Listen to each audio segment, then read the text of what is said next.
Okay, so what we're going to do in this case is we're going to isolate an image, stretch the figure, create a shadow, and then break it apart and make it, instead of a drop shadow, make it a cast shadow.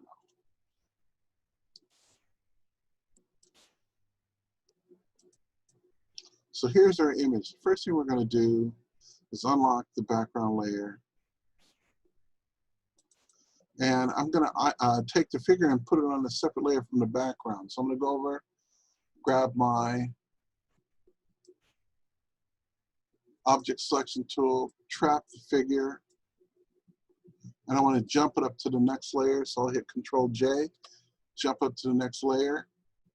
And I'm going to turn off the bottom layer and make sure the top layer is selected. And then I need to clean up a little bit. So I'm going to zoom in here, and you'll see that against the transparent pixels that there's a couple spots where it didn't knock out. So I'm going to manually knock that out. I'll grab the magic wand tool, click in there, hit delete, click in there, hit delete. Let's move it down. And in between our legs, we're going to go to magic wand tool, click in there, hit delete, click in there, hit delete. And so we've successfully knocked her out. Now what I want to do is turn off the top layer, make the bottom layer active. I need to turn off the selection, select, deselect, and what I want to do is make the background white. So I'm going to grab my eyedropper and sample the background. I fill the foreground color with white. The keyboard command to fill on the PC is Alt Delete, or I can just go up to Edit and choose Fill, Foreground Color, click OK, and I've made the background white. Now I'm going to go up to the top layer and make the top layer active. I'm going to grab my Move tool, move her over to the right, and I'm going to change the proportions. I'm going to go to Edit and choose Free Transform. I'm just going to grab that middle pin there and drag her down a little bit and stretch her proportions. Oops. There, that's good. And stretch her proportions a little bit.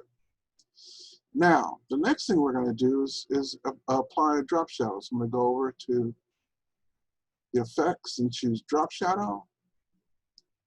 And there's my drop shadow.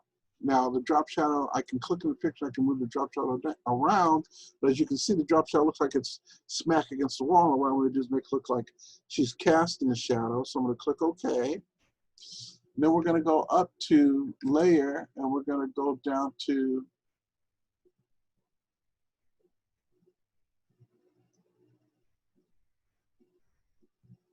Layer Style, and we're going to choose the command Create Layer.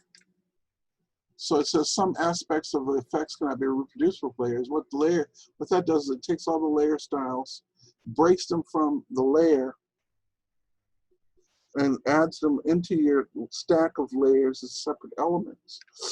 And so some of the effects can't be reproduced in this fashion, but this one can. I click OK. And you'll see now that the layer is a separate, the shadow is a separate layer altogether. So I'm going to pull the shadow out. I'm working in the middle layer here. And I'm going to use no, I think I'll use another transform. I'm going to go to Edit. I'm going to go down and I'm going to choose Skew. And I'm going to grab that and drag it like so here so that it's starting at her feet. And then I'll grab that point there and drag it over like so. Click the Commit button. And then I'll fade the shadow back by going to Opacity and lowering its opacity. And what we did here was we took this figure, isolated it, stretched it, applied a drop shadow, made it a cast shadow.